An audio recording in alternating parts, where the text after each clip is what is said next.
जिंदगी में एक बात हमेशा याद रखना, यहाँ पे कोई भी आपका साथ देने के लिए नहीं बैठा। इसीलिए मंजिल अगर आपकी है तो सबसे पहले खुद का साथ देना सीखो। अपना साथ दो और अपनी मंजिल की तरफ चलो। अगर रास्ते में चल पड़े हो तो यहाँ पे कभी किसी की बातों से कोई फर्क नहीं पड़ना चाहिए।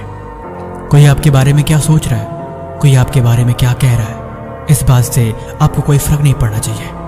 आपका गोल, आपका डायरेक्शन हमेशा क्लियर होना चाहिए। मन में एक विजन होना चाहिए, जो विजन बिल्कुल क्लियर होना चाहिए। अडिग रहो, अटल रहो और उस रास्ते पे चलते रहो। मान लो कहते हैं कि कोई भी सपना या कोई भी मंजिल तब नहीं पूरा होती जब आप उसके बारे में सोचते हो। कोई भी मंजिल तब आपको मिलती है जब आप उस रास्ते पे चलते हो। उसको पाने के लिए दिन रात मेहनत करते हो।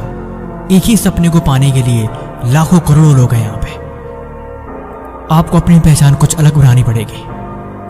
रास्ते तो सबके लगभग सेम ही है, लेकिन आपको उन्हीं रास्तों पे चल के नई दिशा बनानी होगी। यहाँ पे कभी किसी के भरोसे मत बैठो। ना तो कोई आपका काम आने वाला है और ना ही कोई आपकी मदद करने वाला है। आपकी जिंदगी आपकी जिम्मेदारी है। ना ही कोई साथ देने वाला है और ना ही कोई आपको समझाने वाला है। इसीलिए खुद का साथ देना सीखो। रास्ते में आप चल रहे हो, आप कितनी बार गिरे, कितनी आपको चोट लगे, इससे किसी को कोई फर्क नहीं पड़ता।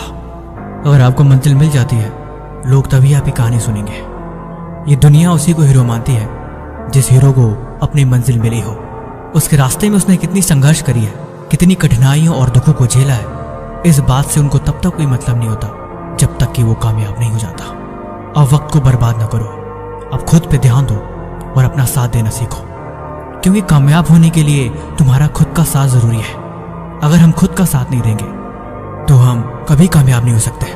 जबरदस्ती पढ़ने की आदत डालो, जबरदस्ती मेहनत करने की आदत डालो। मन ना होते हुए भी उस काम को करो जो काम तुम्हें कामयाब बनाएगा। मन ना होते हुए भी उन सारी बुरी आदतों को छोड़ दो जो काम तुम्हें मंजिल तक जाने से रोक रहा है। क्योंकि यही जिम्मेवारी है, तभी मैं कह रहा हूं खुद का साथ दो।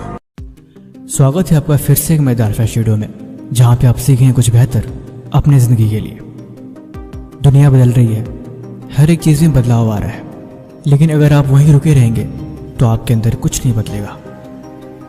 आप 2 मिनट सोच के देखो, अगर इलोन मस्क आपके दोस्त होते तो आप क्या सीखते? अगर बिल गेट्स आपके ग्रुप में होते तो आप उनसे क्या सीखते? या अगर महेंद्र सिंह धोनी आपके पड़ोसी घर में रहते तो फिर आप उनसे क्या समझते? माहौल फर्क पड़ता है। हम जैसे दुनिया में रहते हैं, जैसी चीज़ों को देखते हैं, वैसा हम बन जाते हैं। अगर आपके दोस्त रॉक म्यूजिक सुनना पसंद करता है तो थोड़े टाइम बाद, चाहे भले से ही आपको वो चीज़ पसंद ना हो, आपको भी पसंद आने लगेगी। अगर आप ऐसा नहीं बनना चाहते तो आप उनसे दूरी बनाओगे, लेकिन वो दूरी कुछ देर तक ही बनेगी। मतलब जितना ज़्यादा वक्त आप जिस माहौल में रहते हो, आप उस तरह के बनते जाते हो।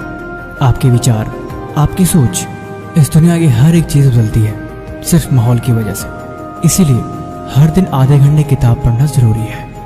आप बोलोगे इसका भला किताब से क्या लेना देना? क्योंकि ये इसलिए ज़रूरी है क्योंकि जब आप किताब को पढ़ते हो तब आपका दिमाग सीखता है उस किताब में लिखी गई बातें और उस किताब में समझाया गया कंसेप्ट। अगर आप उससे मैच कर पाते हो तो वो चीज़ आपको इंटरेस्टिंग लगती है और आप थोड़े देर में ही उस माहौल में खो जाते हो। वो चीज़ हमें अक्सर बोर करती है जिसे हम पसंद नहीं करते, लेकिन कभी कभी वो चीज़ ज़रूरी होती है जो हमें बोर करती है। आधे घंटे की किताब पढ़ने से आप उन चीज़ों को समझोगे जो आप नहीं सुनना चाहते। क्योंकि कभी कभी हमें वो मूवी भी पसंद आ जाती है जो मूवी हमें पसंद नहीं होती, लेकिन हम देखते देखते उस कंसेप्ट में दिखाई गई चीज़ों में खो जाते हैं और वो चीज़ हमें अच्छी लगने लगती है। लेकिन उसके बाद भी हम सीखते हैं, जो हम देखेंगे, जो हम सुनेंगे, जैसा हम पढ़ेंगे, वैसा हम बन जाएंगे। क्योंकि इंसानी दिमाग एक बंदर की तरह है। ये आज भी चीज़ों को देख के कॉपी करता है। जो देखेगा वो पक्का वैसा करने की कोशिश करेगा। अगर उसे चीज़ पसंद आ गई तो किसी भी कीमत पे वो वैसा बनने की कोशिश जरूर करेगा। वॉरेन बफेट कहते हैं कि वो आज भी हर दिन 300 पेज किताबों को पढ़ते हैं। ये उनकी नॉलेज और उनके थॉट को इम्प्रूव करती है। अब सवाल ये है किताबों को पढ़ा कैसे जाए? क्योंकि कुछ किताब इतनी बोरिंग होती हैं कि अगर वो समझ में ना आए तो हम उसे पढ़ना नहीं चाहते और हम उसे छोड़ देते हैं। लेकिन इस चीज़ को हम डिवाइड कर सकते हैं। नंबर 1, उस किताब को चुनें जिसमें आपका इंटरेस्ट हो, या फिर उस तरह की किताबें जो आप पढ़ना चाहते हो। आप शुरुआत के 10 पेज से कर सकते हैं। अगर आप 10 मिनट भी पढ़ने में सक्षम होते हैं तो आप देखेंगे कि बाकी के 5 पेज पढ़ने के लिए आप खुद ही मजबूर हो जाएंगे। सारा खेल बस इंटरेस्ट का है, लेकिन कभी कभी इंटरेस्ट को बनाना पड़ता है। अगर आप ज़िंदगी में इंटरेस्ट को बनाना सीख जाते हैं, मतलब आप ज़िंदगी में अपना मकसद ढूंढ लेते हैं। जो ज़रूरी है वो ज़रूरी है, और जो करना है उसको हर हाल में करना है। सीखने और पढ़ने की उम्र में टाइम पास की चीज़ें अक्सर हमें भटकाती हैं, लेकिन जो इन चीज़ों को इग्नोर करना सीख जाता है, ज़िंदगी में उसको अपना मकसद हमेशा याद रहता है। करने को इस दुनिया में हज़ारों काम है, तरह तरह की चीज़ें जो हम कर सकते हैं, लेकिन उन सब में इम्पोर्टेंट क्या है, अगर ये बात किसी को याद रह जाए तो बेहतर है। कहते हैं एक अच्छी किताब आपके 100 दोस्तों के बराबर होती है, लेकिन अगर एक किताब की भी बात आपने ज़िंदगी में उतार ली तो आपके लाइफ के 10 साल आगे बढ़ा सकती है। ये जो किताबें होती हैं, चाहे स्कूल की किताबें हो चाहे स्कूल के बाहर की किताबें हो, किताबें हमेशा हमें सिखाती हैं वो चीज़ जो हमारे लिए ज़रूरी है। एक राइटर जिसने अपनी इस किताब को लिखने के लिए अपनी लाइफ की सबसे बेस्ट एक्सपीरियंसेस उसमें लगा दी, वो चीज़ आपको कुछ मिनट में सीखने को मिल रही है।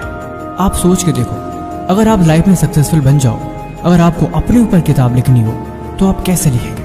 या फिर आप जस्ट इमेजिन करो कि आपके घर के बाहर बहुत सारे लोग आपसे इंटरव्यू लेने के लिए खड़े हैं। वो आपकी जर्नी के बारे में जानना चाहते हैं, वो सारी चीज़ें जो आपने करी है, वो स्ट्रगल, वो पेन, वो सारे सक्सेस के फार्मूला जो आपके हैं, वो सब आपसे जानना चाहते हैं। तो आप उन्हें भला कैसे बताएंगे?